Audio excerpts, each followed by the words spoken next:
रूस यूक्रेन जंग में परमाणु खतरे का लेवल जिस तेजी से बढ़ रहा है, उससे यूक्रेन सबसे ज्यादा परेशान है। यही वजह है कि ज़ेलेंस्की ने नाटो से अपील की है कि वो रूस पर फौरन हमला करे, क्योंकि ज़ेलेंस्की का मानना है कि पुतिन के परमाणु हमले के बाद जवाबी कार्रवाई का कोई स्कोप ही नहीं बचेगा। ज़ेलेंस्की के इस बयान से रूस भड़क उठा है। उसने इसे विश्व युद्ध के लिए उकसाने वाला बयान करार दिया है। रूस के मुताबिक ज़ेलेंस्की और नाटो तीसरा विश्व युद्ध छेड़ने का ग्राउंड तैयार कर रहे हैं। बारूद है, विध्वंस है, प्रतिशोध है, प्रचंड प्रहार है, पलटवार है, गोली की गुर्राती आवाज है, आग उगलता आसमान है, कांपती हुई धरती है, बेजान जिस्मों का अंबार है, बेहिसाब विनाश के बीच चारों तरफ हाहाकार है और यूक्रेन की धरती पर ये अंतहीन है। यूक्रेन का कोना कोना तबाह होने के बावजूद ये जंग जारी है। रूस को जबरदस्त नुकसान के बाद युद्ध थमा नहीं है, बल्कि नेटो देशों के हथियारों के दम पर खड़ा यूक्रेन और कीव को कब्जाने निकली रूसी आर्मी के बीच युद्ध और तेज होता जा रहा है। यूक्रेन में जारी बारूदी त्रासदी के बीच सवाल उठ रहे हैं कि क्या महाविनाश के बाद ही यूक्रेन युद्ध का अंत होने वाला है? क्या युद्ध धीरे धीरे अब रूस बनाम नेटो की तरफ बढ़ रहा है? क्या रूस यूक्रेन की जंग विश्व युद्ध में तब्दील होने वाली है?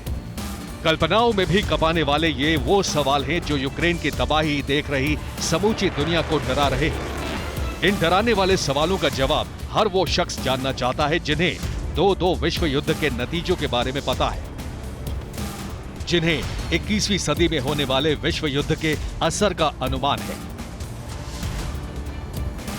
जो जानते हैं कि दुश्मन मारक बारूद जब फटता है तो क्या होता है। और ये सवाल ऐसे वक्त में तब अहम हो जाता है जब 72 घंटे का स्पेशल मिलिट्री ऑपरेशन 7.5 महीने बाद भी भीषण युद्ध में बदल कर जारी रहे, जब 226 दिन से शत्रुओं के बारूद से साक्षात्कार कर रहे देश का सर्वोच्च नेता एटमी अटैक के डर से नेटो देशों से रूस पर हमले की सिफारिश कर रहा है। Ударів Росію, щоб потім сказати: "Ах, ти так, ну ось тримай від нас". Переглянути застосування свого тиску. Ось я вважаю, що повинна робити НАТО. Переглянути порядок застосування. इसी डर ने, इसी आशंका ने, इसी भविष्यवाणी ने फिर से विश्व युद्ध की घंटी बजा दी। यूक्रेन में अब तक छद्म युद्ध लड़ रहे रूस और नेटो के विश्व युद्ध में बदलने के अंदेशे को बेहिसाब बढ़ा दिया। अब तक की सबसे बड़ी बारूदी त्रासदी का खौफ बढ़ चुका है, क्योंकि जिस नेटो देशों के हथियार के दम पर यूक्रेन अब तक युद्ध में टिका हुआ है, यूक्रेन युद्ध के जवाब में जो अमेरिका अब तक रूस पर प्रतिबंधों का प्रहार करता रहा है, दो पुरातन दुश्मनों के बीच शाब्दिक बाणों की बौछार जारी है। उन्हें अब औपचारिक युद्ध में उतरने के लिए ज़ेलेंस्की आमंत्रित कर रहे हैं। Що повинна робити НАТО? Унеможливлювати застосування Росією ядерної зброї. Але, що важливо, я ще раз звертаюсь до міжнародної спільноти. Як це було до 24-го? Превентивні удари, щоб вони знали, що з ними буде, якщо вони застосують, а не навпаки. Чекати. इसी आमंत्रण ने विश्व युद्ध की टेंशन को बढ़ा दिया है, क्योंकि ज़ेलेंस्की की इस मांग पर मॉस्को के पावर सेंटर में भूचाल आया हुआ है। इस पर रूस की ओर से बेहद ही सख्त प्रतिक्रिया आई है। यूं तो अब तक प्रेसिडेंट पुतिन ने कुछ नहीं कहा है, लेकिन उनके दफ्तर से तीखा बयान आया है। क्रेमलिन के प्रवक्ता दिमित्री पेस्कोव ने कहा कि यूक्रेनी राष्ट्रपति चाहते हैं कि तीसरा विश्व युद्ध शुरू हो जाए। अगर विश्व युद्ध को भड़काने की कोशिश हुई तो अप्रत्याशित विनाशकारी नतीजे होंगे। रूस के विदेश मंत्री का दावा है कि जिस तरह ज़ेलेंस्की बारूदी भाषा बोल रहे हैं, वो यूक्रेन में स्पेशल ऑपरेशन की जरूरत को पुख्ता करता है। विदेश मंत्रालय के प्रवक्ता ने कहा कि ज़ेलेंस्की परमाणु युद्ध भड़काने की कोशिश कर रहे हैं। ज़ेलेंस्की के नेटो और एटमी अटैक वाले बयान पर एक मुश्त रूस आग बबूला है। वो इसे साबित करने में जुटा है कि अपनी तबाही का न्योता देने वाले यूक्रेनी राष्ट्रपति अब विश्व को विनाश की ओर धकेलना चाहते हैं।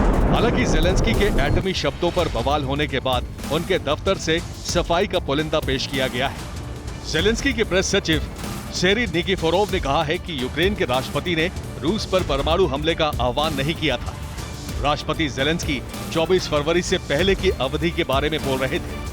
रूस को युद्ध शुरू करने से रोकने के लिए उस समय निवारक उपायों का इस्तेमाल किया जाना चाहिए था।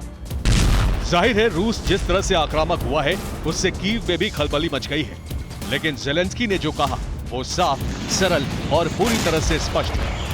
ऐसे में आगे का सवाल ये भी उठ रहा है कि ज़ेलेंस्की के मन में ऐसी फिक्र क्यों है?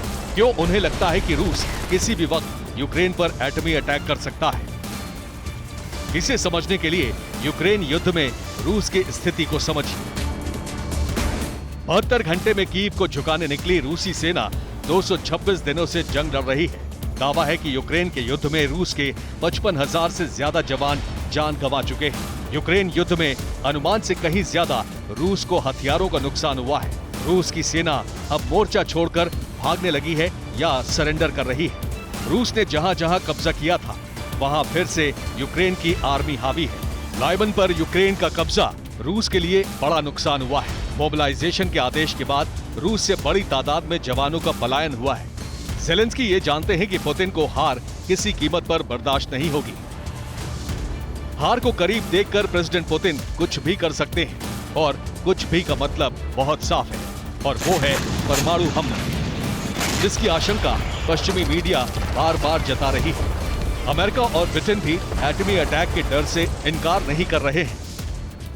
इसीलिए ज़ेलेंस्की भी रूस का खुलकर विरोध करने के लिए नेटो से अनुरोध कर रहे हैं। अगर ज़ेलेंस्की के अनुरोध पर नेटो ने बारूदी विरोध किया, रूस पर हमला किया, तो विश्व युद्ध में बदलने से इसे कोई नहीं रोक सकता है।